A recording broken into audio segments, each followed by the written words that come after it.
It's also my honor to recognize Colonel Brian Menace. And I've been honored to know Brian for 26 years, since we were young plebes together at West Point. And even back then, we knew that Brian was headed for something very special in the service of our country. He's a career infantry officer.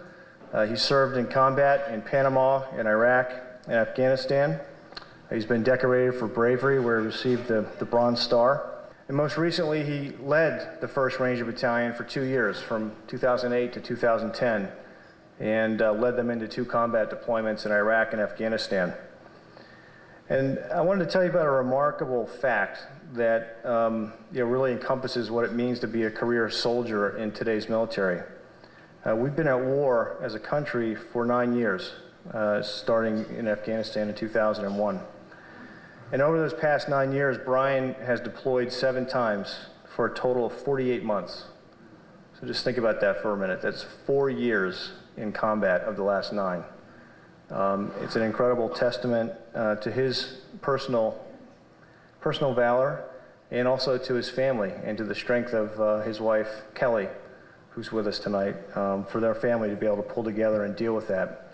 And while it's a remarkable number, it's also somewhat commonplace in our military today, as each of the Rangers who we just recognized have an average of about 2 years of combat deployments among them over the last 4 to 5 years of their service. We have our own greatest generation today in America. 4 years is longer than the average World War II soldier served in combat. And yet there are thousands of men and women who have done that for our country over the last 9 years.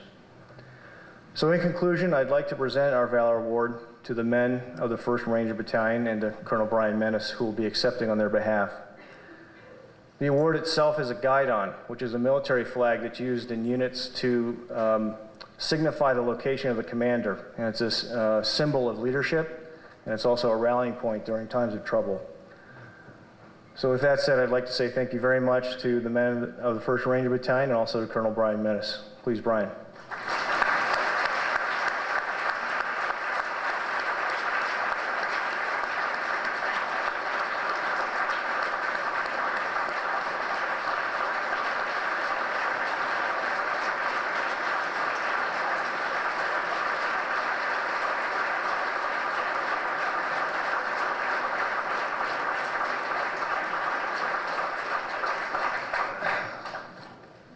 Well, I certainly appreciate the warm welcome.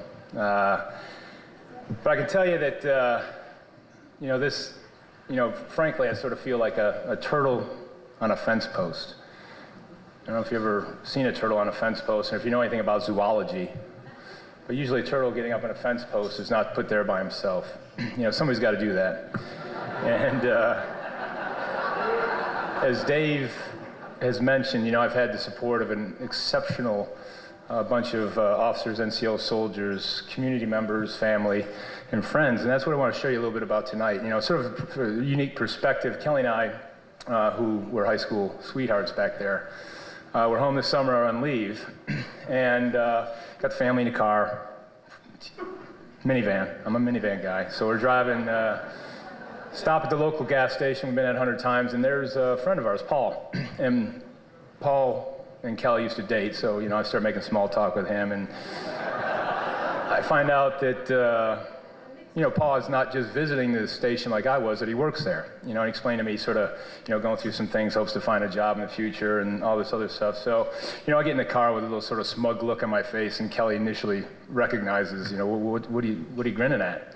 I said, well, sort of. Paul. I wasn't jealous at all, but it was Paul. I'm jealous of Paul. But I'm like, so what are you grinning at? I said, well, geez, you're married to a colonel. I'm a pretty big guy. And you've had a lot of great experiences, and, if you stuck with Paul, you'd be married to a gas station attendant. And she looked at me, she says, are you kidding me? I said, if I married Paul, you'd be over there pumping gas, and Paul would be sitting in the car. So, yeah. So a little bit about perspective. And I think it does speak about, whose name should really be on that plaque. To me, there's probably be 1,000 names, and none of them would be Brian Menace. None of them would be Brian Menace. Tonight I want to just sort of share with you the sense of community that I think has been important to sustain us in this fight. To start with my parents, I'm fortunate to have Jack Menace back there as my dad, and him and Mom raised me. And Dad will tell you that my mom, I was the only kid that had to be in by 10 o'clock my senior year. And, I dated Kelly, and I wasn't allowed to see her during the week. So they kept us on the straight and narrow. And the other two family members back there, I have Tanya Menace, my brother Mark Jones, brother-in-law, who is gracious with their time, accommodates our military schedule to be with us in holidays. And so I can't say enough about their unconditional love. So to Mark and Tanya, I also like to say thanks. And really would add their name to that plaque before mine. Dave and Cynthia are great representatives of the friends that support us during this fight. There's not two more dignified, caring, generous, selfless, humble people than the Kims. And, we knew each other for 26 years, but really got to know each other when I was stationed at West Point after first 3 or 4 combat tours, and got back to West Point to help with the character development program, ran into Dave and Cynthia at a tailgate. And I was immediately struck with these folks and learning about Children of Fallen Patriots. I said, golly, those are good people. And so we grew a great friendship, and we shared time.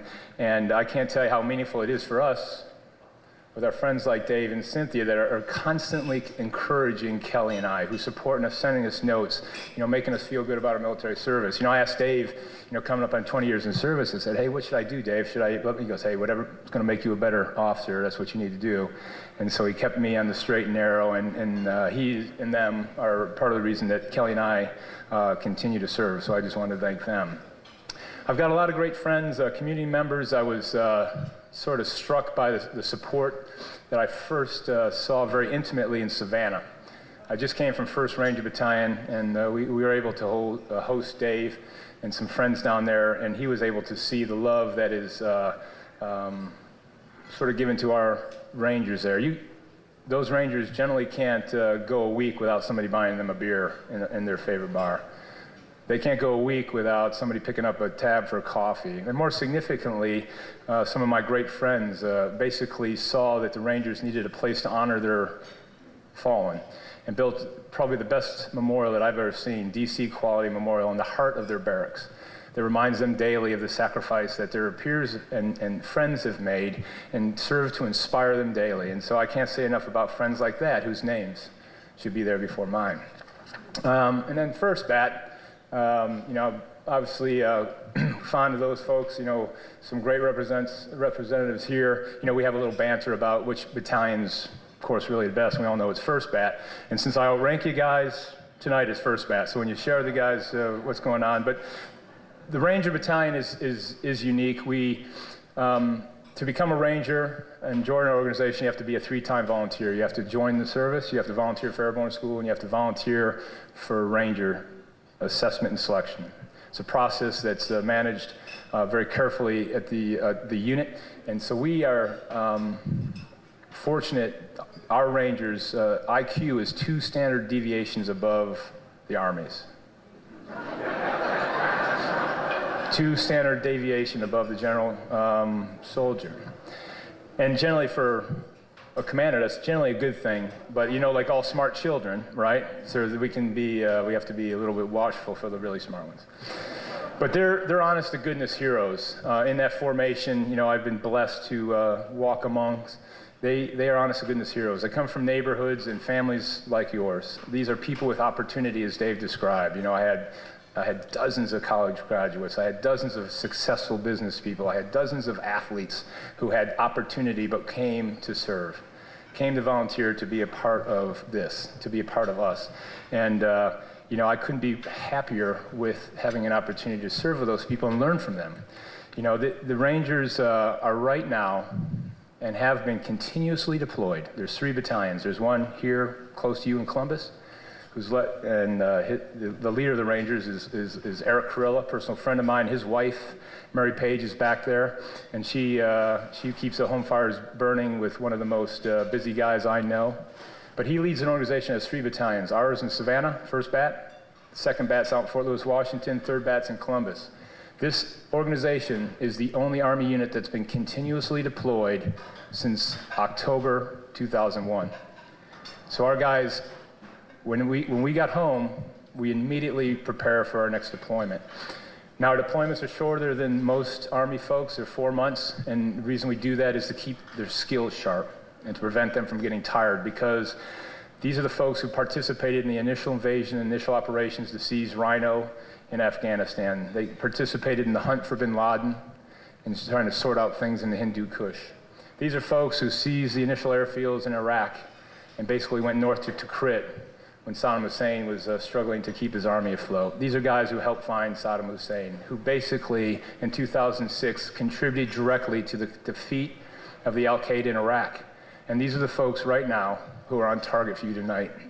Now, I'm quite certain, if Eric has his way, they've conducted several operations tonight, and the result of those operations are they degrade, attrit, and scare the poop out of the Taliban and the Haqqani network in Afghanistan. The results of that are for guys like me. Yeah.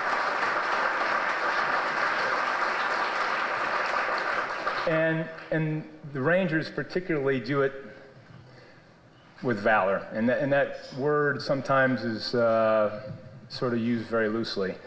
I think bravery is probably taking grip of your fears and moving forward when really your mind's telling you not to. I think valor is moving forward with honor. So what's happening tonight is those Rangers are taking a risk on behalf of a people they don't know. They're not walking into a building and they're not allowed to shoot anybody. They know better.